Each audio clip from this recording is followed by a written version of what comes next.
shot a cop. I didn't know. Reacher Season 3 is finally here, and the first 3 episodes do not disappoint. From intense action to gripping storytelling, this season wastes no time pulling us in. But that premiere episode twist? I still can't get over it.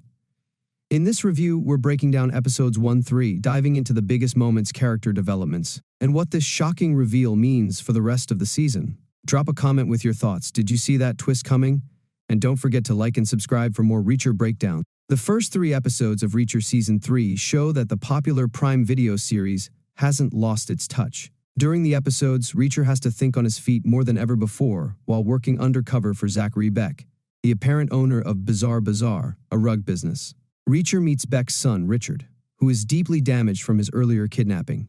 Reacher orchestrates another kidnapping with the assistance of his new DEA friends Susan Duffy, Guillermo Villanueva, and Stephen Elliott, allowing him to swoop in and fix the situation. This kind of skilled deception is evident in the first 3 episodes of Reacher, named Persuader, Truckin', and Number 2 with a Bullet, respectively. In previous seasons, Alan Ritchson's titular protagonist was an unstoppable force that could not be controlled by any boundary or legislation, making his clandestine mission in Season 3 one of the best interpretations of the classic action hero. Reacher is not only compelled to use his experience and delicate knowledge, but he must also remain anonymous in the eyes of Beck, his head of security Chapman Duke, and his massive bodyguard Paulie. The Reacher Season 3 premiere contains one of the best twists in the entire series. Reacher staging a kidnapping and cop killing was a brilliant way to get to Zachary Beck. A bruised and bloodied Reacher in Reacher Season 3, the opening scene of Reacher Season 3, which is a straight recreation of the first chapter of Lee Child's 2003 novel Persuader, is one of Reacher's most cunning and shocking maneuvers yet. Even more satisfying was discovering at the end of episode 1 that it was all a ruse to befriend Richard Beck and take his bodyguard hostage. To end the premiere in style, Reacher pulls out what may be the world's smallest cell phone and says, "I'm in," to one of Boston's best, Susan Duffy. Fans of Reacher understand that they must suspend their disbelief in certain aspects of the show in order for big twists and exciting developments to occur. Many of the series' logical elements can feel rushed and forced, making Reacher's character appear more like a machine than a human being. The first 3 episodes of Season 3 are no exception, with Reacher quickly becoming Zachary Beck's head of security. Overlooking these seemingly ridiculous aspects of the story turns out to be the greatest way to appreciate the show. Season 3's villains and Reacher's undercover status make it the most intense season yet, challenging him like never before. In Reacher Season 3, Paulie crosses his arms in Reacher Season 3. In Season 1, Reacher was a force to be reckoned with as he hunted down those responsible for the death of his brother Joe.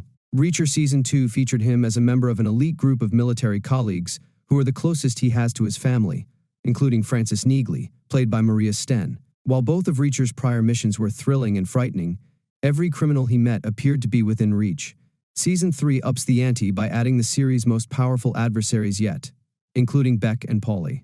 Season 3 finds Reacher more vulnerable than ever before, which is a welcome change from the show's somewhat predictable pattern. Raising the stakes and the amount of opposition exposes the established layers of Reacher's invincibility and, for the first time in the series, raises doubts about Reacher's ability to deal with what he faces.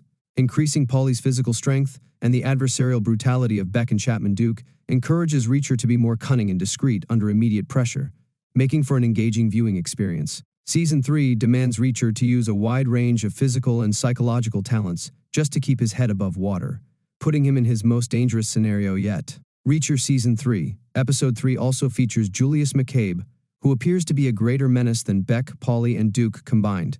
There is also Reacher's primary target, Xavier Quinn, who is shown to be using a new alias.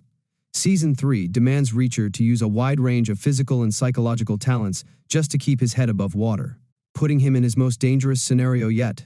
After 3 crisp episodes, the season appears to be on pace. Not only is Reacher back in his old form, but he is also tested and threatened in ways we haven't seen previously in the Prime Video series. His Boston-based supporting cast isn't as endearing as Margrave's Roscoe and Finlay, but they do bring a unique cultural aspect and slice of life from a different part of America. Reacher, like his opponents in Season 3, appears to be all business this time around, constantly on his toes and keeping fans on the edge of their seats.